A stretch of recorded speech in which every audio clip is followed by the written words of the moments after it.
Bismillahirrahmanirrahim. Assalamualaikum warahmatullahi wabarakatuh. Alhamdulillahi rabbil alamin. Wabihi nasta'in ala umurid dunya waddin. Ashhadu an la ilaha illallah wahdahu la syarika lah. Wa ashhadu anna Muhammadan abduhu wa rasuluhu la nabiyya wa la rasula ba'dah. Amma ba'du. Sehat Bapak Ibu? Alhamdulillah. Walau hujan lebat kita bisa hadir ke sini, ini satu nikmat. Ya. Diberikan kesehatan, diberikan kemudahan bisa bersama-sama kita belajar, bersama-sama kita akan berharap akan keberkahan dari Allah Subhanahu wa taala. Semoga akan hujan lebat ini bertanda berkahnya yang Allah turunkan buat kita, bukan musibah. Maka dengan demikian ketika ada hujan kita diminta untuk membaca doa apa? Allahumma shayban nafi'an. Ya Allah, berikanlah hujan ini kepada kami, hujan yang bermanfaat. Ya, karena memang ada Bapak Ibu hujan lebat, hujannya deras, ya, ternyata membawa bencana. Ya. Jadi hujan deras jadi banjir. Ada yang hujan deras gagal panen. Ya. Jadi macam-macam, Masya Allah. Jadi kita berharap hujan yang ada ini adalah membawa keberkahan. Bapak Ibu sekalian yang dimuliakan Allah, karena kajian buka puasa bersama saya ini kelihatan terakhir di bulan Ramadan ini. Yeah. Sekali lagi kita yang lain nanti. Yang buka puasa. Yeah. Jadi Bapak Ibu sekalian, insya Allah pada kesempatan ini kita akan mengambil pelajaran kepada para salafus saleh dahulu dalam menghadapi Ramadan, dalam interaksi dengan bulan Ramadan. Apa yang mereka lakukan dan seperti apakah mereka tatkala dengan bulan Ramadan. Dengan demikian Bapak Ibu sekalian, dalam suatu hadis sahabat Nabi bertanya kepada Rasulullah SAW, melihat keadaan Ramadan ini memang pahala melimpah. Yang satu kebaikan dilipat gandakan menjadi pinten Pak Bu?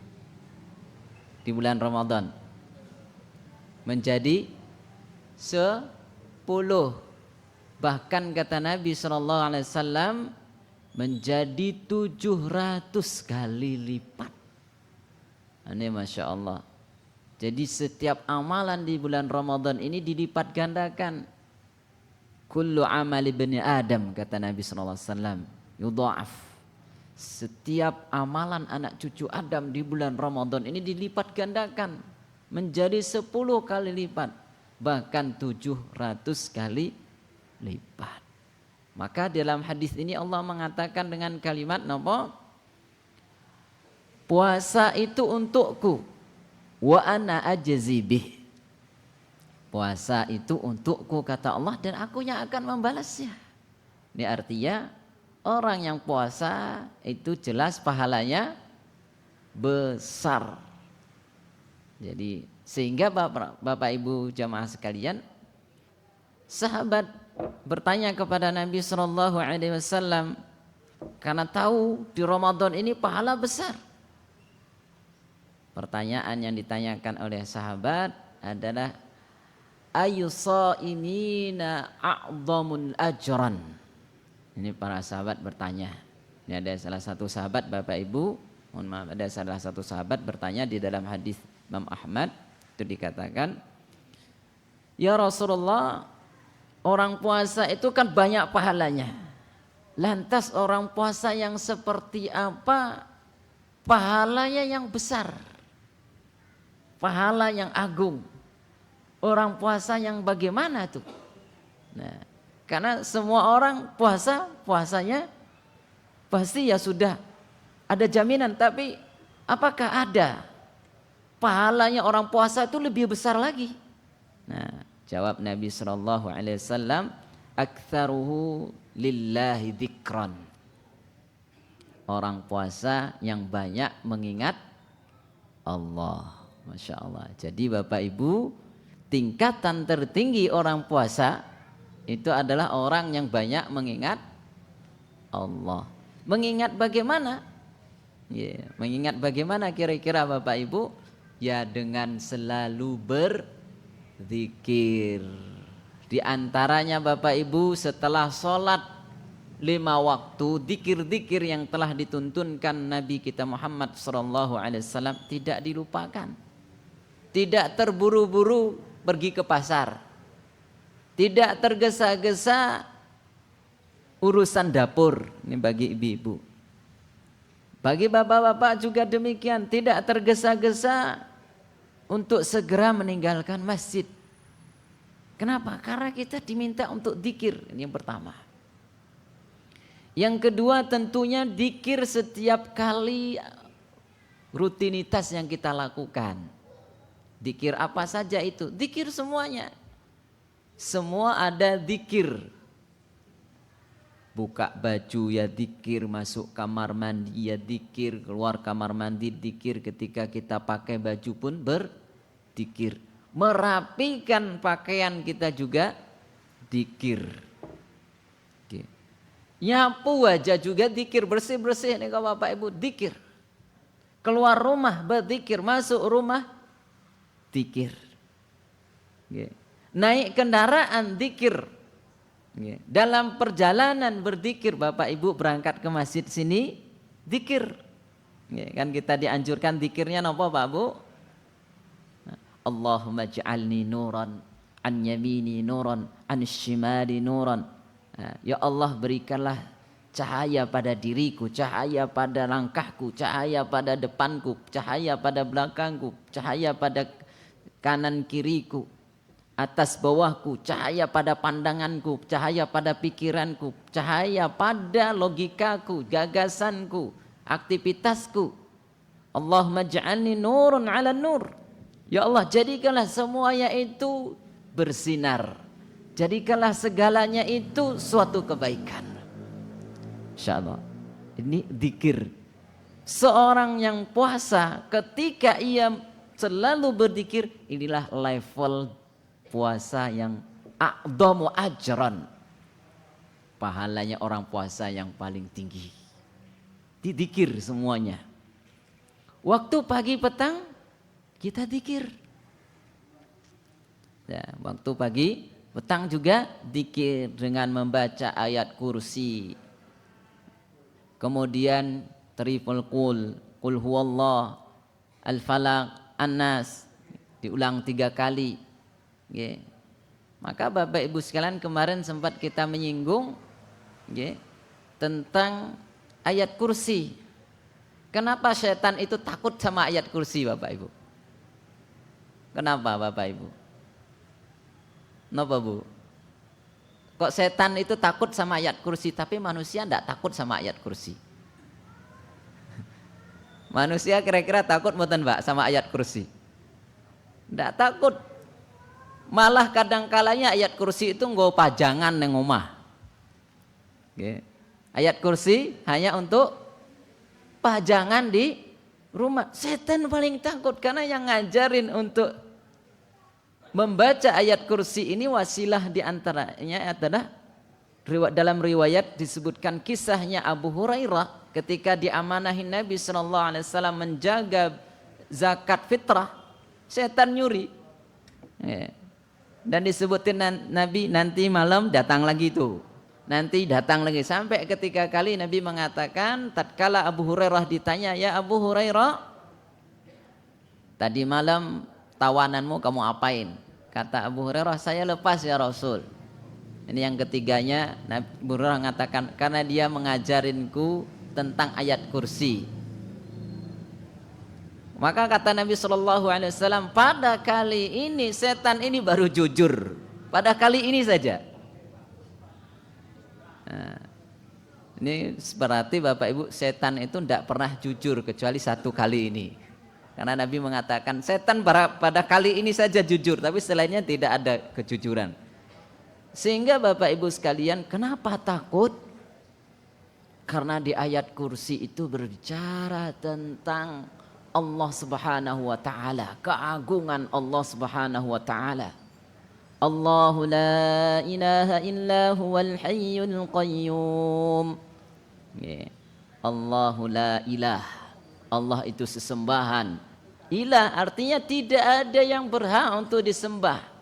Karena ilah itu banyak, ada sesembahan orang nyembah patung, ada nyembah batu, ada nyembah kuburan, ada nyembah matahari, ada nyembah bulan, ada nyembah matahari, ada nyembah sapi, ada nyembah kerbau. Ini banyak sesembahan-sesembahan. Maka setan paham betul arti dari ayat kursi. Maka setan takut Bapak Ibu. Dan di situ kita lihat man dzalladzi yashfa'u. Sebelumnya tadi Bapak Ibu, Allahu la ilaha illa huwal hayyul qayyum. Wal hayyul qayyum ini Bapak Ibu, kalimat qayyum itu menunjukkan Allah itu yang sempurna. Allah itu yang tidak akan pernah lelah, selalu ngurusin kita. Maka kalimat ya hayyul qayyum ini hanya 2-3 kali disebutkan dalam Al-Qur'an. Satunya di surah Al-Baqarah, satu di surah Ali Imran, satunya di surah Thaha.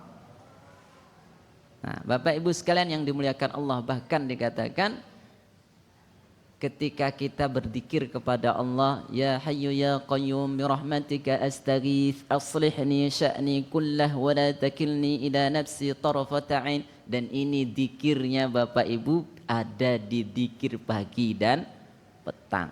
Orang yang sempurna dalam puasa dan dapatkan pahala yang besar, kata Nabi sallallahu alaihi wasallam, adalah aktsaruhu lillahi dzikran.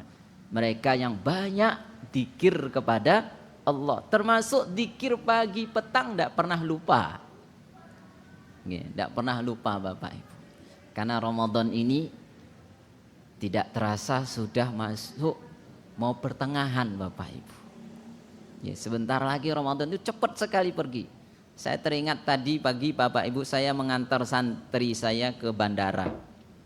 Tidak pernah saya mengantarkan dengan kereta api. Tadi pagi saya pengen coba. Saya pesan tiketnya. Tiketnya berangkat jam 4.20 sudah berangkat. Berangkat saya dari rumah ya kurang lebih jam 3.30, artinya setengah 4 saya sudah berangkat dari rumah. Sampai di stasiun tunggu Bapak Ibu, saya ngedrop santri saya parkir mobil, baru saya turun sudah berangkat kereta apinya. Ya, on time, tidak kurang 1 menit pun tidak bisa nunggu, pergi sudah tinggal. Akhirnya saya sama santri beli tiket lagi jam berikutnya, karena 30 menit setelah itu ada lagi, beli lagi tiket setelahnya dapat. Nah artinya Bapak Ibu, di sisi kereta aja nggak mau nunggu kita. Kereta api saja tidak mau nunggu kita, mau urusan kita ngapa, mau kita itu rugi atau nggak mau tahu. Kereta api nggak mau tahu, pesawat nggak mau tahu. Ketika sudah waktunya terbang, terbang. Lantas bagaimana dengan Ramadan? Ramadan nggak mau tahu Bapak Ibu sudah zikir atau belum, puasanya sempurna atau tidak. Ketika waktunya berganti-ganti, itu Ramadan. Maka tidak ada kesempatan kita hari ini Bapak Ibu, kecuali betul-betul memaksimalkan tenaga kita untuk meraup pahala di bulan Ramadan ini. Maka diantaranya adalah banyak zikir. Dan zikir terbaik Bapak Ibu dikumpulkan semua tadi wiritan-wiritan tadi di mana Bapak Ibu? Di Al-Qur'an. Masya Allah. Panjenengan tadi kan zikir, mau masuk kamar mandi zikir, keluar kamar mandi zikir, pakai baju zikir, buka bajunya zikir, keluar rumah zikir, masuk rumah zikir, pagi petang zikir. Dan ketika Bapak Ibu sibuknya dengan Quran, gak sempat baca zikir-zikir tadi, itu sudah menjadi kecukupan. Ini Masya Allah istimewanya, apalagi kita sekarang bulan Ramadan. Kita dituntut Bapak Ibu untuk mengkhatamkan Quran. Baca Quran. Kenapa? Bulan Ramadan ini syahrul Quran, bulannya Quran. Nah, kita akan lihat Bapak Ibu, kalau sekarang kita sudah tahu, maka PR bagi kita semua yang hari ini belum bisa baca Quran, maka bersungguh-sungguhlah untuk bisa baca Quran. Rugi Bapak Ibu, ketemu Ramadan tidak bisa tadarus. Ketemu Ramadan yang lain bisa baca Quran, kita cuman bengong. Kita terlewatkan dari pahala yang besar. Kita terlewatkan dari peringkat a'dhamu ajran, pahala yang paling agung, pahala yang besar terlewatkan. Kenapa? Karena kita belum bisa baca Quran. Ini bukan menyinggung yang belum bisa baca Quran, tapi ini motivasi bagi yang belum bisa baca Quran, minta kepada Allah di bulan Ramadan ini Bapak Ibu agar bisa baca Quran. Bulan Ramadan berikutnya minta kepada Allah ditemukan bulan Ramadan dah bisa baca Quran.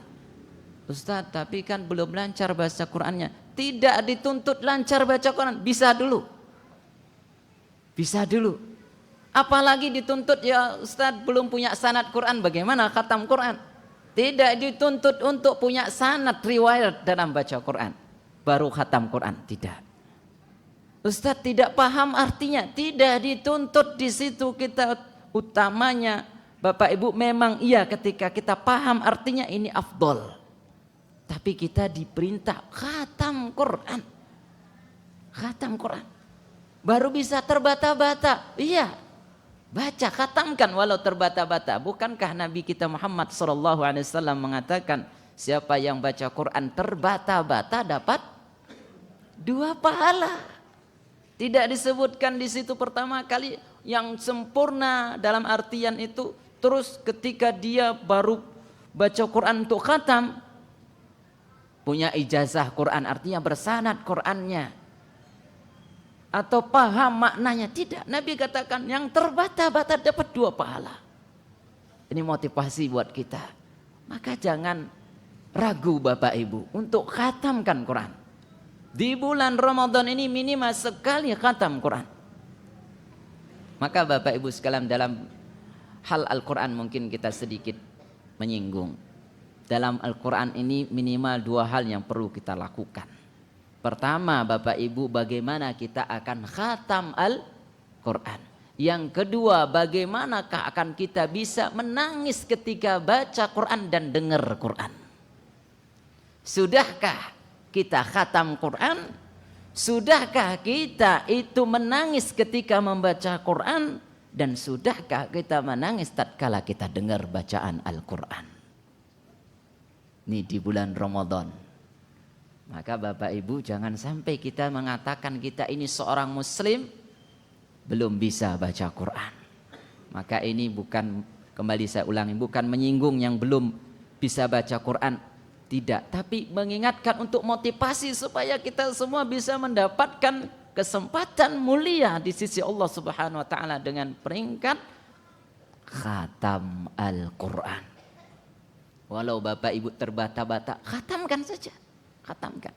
Kita lihat Bapak Ibu, bagaimana para salafus saleh dahulu mereka dalam berinteraksi dengan Al-Quran. Kita lihat yang pertama Nabi kita Muhammad sallallahu alaihi wasallam.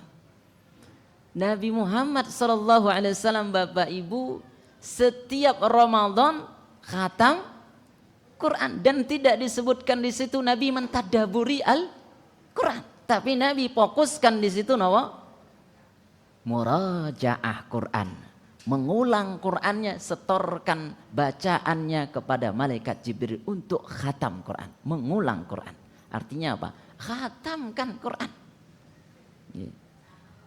Kemudian juga Bapak Ibu kita lihat Utsman bin Affan juga sama. Apa yang ia lakukan Bapak Ibu sekalian? Mengkhatamkan Al-Quran sekali dalam sehari. Ini Ramadan. Ketika masuk Ramadan tidak tadabburnya Quran. Di sini disebutkan bagaimana dia selesai Quran. Kita lihat Bapak Ibu Idris, Muhammad Idris yang kita kenal dengan sebutan Imam Syafi'i. Imam Syafi'i Ramadan berapa kali khatam Pak Bu? 60 kali khatam. Masya Allah. Fokusnya apa? Khatam Quran. Kita lihat Qatadah rahimahullah biasa mengkhatamkan Al-Quran sepekan sekali, namun untuk bulan Ramadan beliau mengkhatamkannya dalam 3 hari sekali. Setiap 3 hari khatam. Tapi ketika sampai akhir Ramadan, masuk ke 10 hari terakhir Ramadan, beliau khatam dalam 1 malam. Masya Allah, 1 malam. Dikencengin lagi itu. Untuk apa? Khatamnya. Ini ulama dulu. Kalau kita tidak bercermin kepada mereka, lantas kemana kita akan berkiblat di hari-hari ini? Maka Bapak Ibu tidak perlu lagi kita khawatir untuk baca Quran sekarang. Khatamkan Quran. Kita lihat Az-Zuhri rahimahullah. Apabila tiba Ramadan, beliau meliburkan aktivitasnya.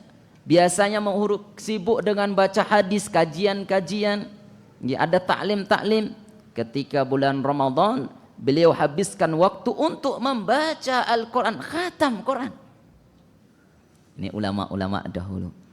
Sufyan Ats-Tsauri rahimahullah, apabila masuk bulan Ramadan, beliau meliburkan semua ibadah lain. Yang biasanya sibuk untuk yang lain, silaturahmi dan sebagainya Bapak Ibu sekalian. Ya. Kemudian beliau fokuskan semua waktu untuk mengkhatamkan Quran. Ini Masya Allah. Bapak Ibu sekalian yang dimuliakan Allah. Ustadz, bukankah ada suatu hadis melarang kita untuk khatam Quran kurang dari 3 hari? Nonton J? Ada nggih? Larangan itu ada. Nah, yang dimana dalam satu riwayat disebutkan sesungguhnya riwayat yang menerangkan Bapak Ibu larangan mengkhatamkan Al-Quran kurang dari 3 hari hanyalah berlaku jika dilakukan terus menerus. Namun pada waktu-waktu mulia seperti di bulan Ramadan, lebih-lebih malam-malam yang terdapat Lailatul Qadar, atau di tempat-tempat mulia seperti Mekah bagi pengunjung yang tidak menetap di sana, dianjurkan untuk memperbanyak bacaan Quran. Dalam rangka apa Bapak Ibu? Dalam rangka mengoptimalisasikan waktu dan tempat yang mulia itu. Ini yang harus kita jeli. Kita hendaknya memaksimalkan waktu yang singkat. Bulan yang sekejap ini Bapak Ibu, yang ia tidak akan pernah menunggu kita. Seperti saya cerita tadi tentang kereta, pesawat. Gak akan nunggu kita, gak mau tahu. Ketika waktunya tiba, pergi, lewat. Maka Bapak Ibu sekalian yang dimuliakan Allah, inilah pendapat di kalangan ulama seperti Ahmad bin Hanbal, Ishaq dan para imam lainnya yang disebutkan di dalam kitab Latiful Ma'arif, di halaman 171. Ini bagaimana kita memaksimalkan untuk khataman Quran di bulan Ramadan. Ternyata Nabi sudah praktekin, sahabat-sahabatnya sudah praktekin, ulama-ulama dulu sudah praktekin. Kenapa? Mengoptimalkan bulan Ramadan untuk Quran, khatam Quran. Ini yang pertama Bapak Ibu. Yang kedua, Yang tadi kita sebutkan, sudahkah kita menangis tatkala membaca Al-Quran? Sudahkah kita akan menangis tatkala Al-Quran itu dibaca dan kita dengar? Kita lihat bagaimana teladan kita Nabi Muhammad SAW, Bapak Ibu. Dalam satu riwayat yang dikabarkan oleh sahabat Ibnu Mas'ud radhiyallahu anhu menceritakan Rasulullah SAW pernah memintaku, kata Ibnu Mas'ud, "Iqra' alayyal Qur'an." Kata Ibnu Mas'ud, ya Ibnu Mas'ud, tolong bacakan kepadaku Quran. Lantas Ibnu Mas'ud mengatakan, Bapak Ibu, ya Rasulullah, aqra'u alaika wa alaika unzil. Bagaimana mungkin ya Rasulullah aku membacakan Al-Quran kepadamu, padahal Al-Quran itu diturunkan padamu ya Rasul. Bagaimana aku membacakannya? Apa kata Nabi SAW? Inni uhibbu an asma'u min ghairi. Aku senang mendengar bacaan Al-Quran dari selain diriku. Lantas Bapak Ibu sekalian, Ibnu Mas'ud membacakan Al-Quran sehingga sampailah pada kalimat yang ada di surah An-Nisa ayat 42 dengan kalimat فَكَيْفَ إِذَا جِئْنَا مِنْ كُلِّ أُمَّةٍ بِشَهِيدٍ وَجِئْنَا بِكَ عَلَى هَؤُلَاءِ شَهِيدًا. Yang artinya, bagaimanakah jika kami datangkan kepada setiap umat seorang saksi, dan engkau Muhammad kami jadikan saksi atas umat ini. Nabi dengar pas kalimat ini, Bapak Ibu, nangis. Ini kita lihat bagaimana Nabi kita SAW tatkala dengar Quran dibacakan apa? Nangis.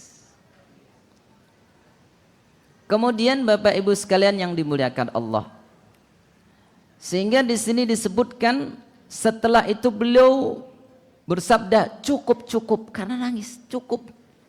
Kata Ibnu Mas'ud, saya menoleh ke arah beliau, ternyata beliau mencucurkan air mata. Hadis ini diriwayatkan oleh Bukhari dan Muslim. Ini kita lihat Nabi SAW tatkala mendengar Quran nangis. Sekarang kita lihat Bapak Ibu, bagaimana tangisan Ahlus Suffah. Ahlus Suffah adalah para sahabat yang tinggal di emperan Masjid Nabawi. Al-Baihaqi rahimahullah menukilkan sebuah riwayat dari Abu Hurairah radhiyallahu anhu, beliau berkisah, di saat turun ayat di surah An-Najm ayat 57 sampai 60, di ayat 59, ya, mohon maaf, 59 sampai 60 dengan bunyi afamin hadzal hadits ta'jabun wa tadhakuna wa la tabkun. Afamin hadzal hadits ta'jabun. Apa kamu merasa heran kepada kabar ini? Wa tadhakuna wa la tabkun. Kamu menertawakan dan tidak menangis. Mendengar ayat ini Bapak Ibu, para Ahlus Suffah ketika itu menangis sampai air mata menetes dari dagu-dagu mereka. Ketika Rasulullah SAW mendengar tangisan Ahlus Suffah, ketika itu beliau pun ikut menangis. Maka dikatakan dalam hadis ini, kami pun menangis melihat Rasulullah SAW menangis. Lantas Nabi bersabda, Bapak Ibu, la yalijun nar man bakiya min khasyatillah.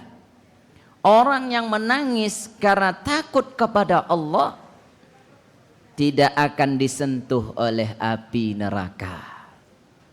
Ini yang dikatakan Nabi SAW, Bapak Ibu, tatkala ahlu sufah menangis karena mendengarkan Al-Quran, dan Nabi pun ikut menangis, dan Nabi katakan orang yang bisa meneteskan air mata karena takut kepada Allah, ini tidak disentuh sama api neraka. Begitu juga kita lihat tangisan sahabat Ibnu Umar ketika Ibnu Umar radhiyallahu anhu membaca surah Al-Mutaffifin sampai pada ayat yang berbunyi yauma yaqumun nasu li rabbil alamin. Ibnu Umar ketika dengar ayat ini Bapak Ibu, yang artinya hari kebangkitan adalah hari ketika manusia berdiri menghadap Tuhan semesta alam, Allah Subhanahu wa taala. Beliau menangis sampai jatuh tersungkur. Ini Masya Allah. Kita lihat Ibnu Umar, Bapak Ibu, dengar surah Mutaffifin dibacakan, nangis sampai tidak sadarkan diri, artinya sampai jatuh tersungkur karena mendengar ayat yang ada di surah Al-Mutaffifin. Bapak Ibu sekalian yang dimuliakan Allah, begitu juga kita lihat tangisan Sufyan Ats-Tsauri, disebutkan dari Muzahim bin Zufar. Beliau menceritakan, kami pernah sholat maghrib bersama Sufyan Ats-Tsauri rahimahullah. Di saat beliau membaca ayat di surah Al-Fatihah Bapak Ibu yang bunyinya Iyyaka na'budu wa iyyaka nasta'in, hanya Engkaulah yang kami sembah dan hanya kepada Engkaulah ya Allah kami meminta pertolongan. Mendengar ayat ini Sufyan Ats-Tsauri, beliau menangis sampai tak sanggup melanjutkan bacaan Al-Fatihah tadi. Ya, bayangkan membaca Iyyaka na'budu wa iyyaka nasta'in. Bapak Ibu sekalian yang dimuliakan Allah, begitu juga kita lihat tangisan Fudail bin Iyad, yang dimana dikatakan dari Ibrahim bin Al-Ash'ath, beliau berkisah, pada suatu malam aku mendengar Fudail membaca surah Muhammad. Beliau menangis mengulang-ulang ayat ke-31 dengan kalimat وَلَنَبْلُوَنَّكُمْ حَتَّى نَعْلَمَ الْمُجَاهِدِينَ مِنْكُمْ وَالصَّابِرِينَ وَنَبْلُوَ أَخْبَارَكُمْ, yang artinya sungguh kami benar-benar akan menguji kalian agar kami mengetahui orang-orang yang berjihad dan bersabar di antara kalian, dan agar kami mengkabarkan baik buruknya hal ihwalmu, keadaan kalian. Mendengar ini Bapak Ibu sekalian, beliau mengulang-ulang ayat dan menangis. Nah, inilah Bapak Ibu sekalian sedikit tentang potretan para salafus saleh dahulu, bagaimana mereka berinteraksi dengan Al-Quran. Maka Bapak Ibu sekalian yang dimuliakan Allah, momentum Ramadan ini adalah momentum bagaimana kita akan sibukkan diri kita dengan Al-Quran. Inilah yang telah diterapkan oleh Nabi kita Muhammad SAW, sahabatnya, kemudian para ulama-ulama, para salafus saleh dahulu. Mereka semua adalah orang-orang yang sudah jelas prestasi mereka, yang sudah nyata keberhasilan dunia dan akhirat mereka. Maka inilah yang patut kita selalu menjadikan diri kita termotivasi dengan orang-orang yang nyata keberhasilan dunia dan akhiratnya. Mereka berhasil dalam menempuh kehidupan dunia ini, dan mereka berhasil dalam menempuh perjalanan akhirat, dan Nabi sudah mengkabarkan orang-orang yang masuk surga. Maka Bapak Ibu sekalian, semoga di waktu yang singkat ini kembali termotivasi diri kita untuk sibukkan dengan Quran. Yang belum bisa baca Quran hari ini, maka minta kepada Allah di waktu-waktu mustajab agar dimudahkan bisa baca Quran, dan terus berlatih dan terus belajar untuk bisa baca Quran. Syukur-syukur Bapak Ibu bacanya lancar dan bisa tahu artinya. Tapi walaupun belum, masa proses itu dinikmati, bisa terbata-bata khatamkan Quran. Dan inilah yang dipraktekkan oleh para pendahulu kita. Maka Bapak Ibu sekalian, karena waktu sudah habis, subhanakallahumma bihamdika asyhadu an la ilaha illa anta astaghfiruka wa atubu ilaik. Assalamualaikum warahmatullahi wabarakatuh.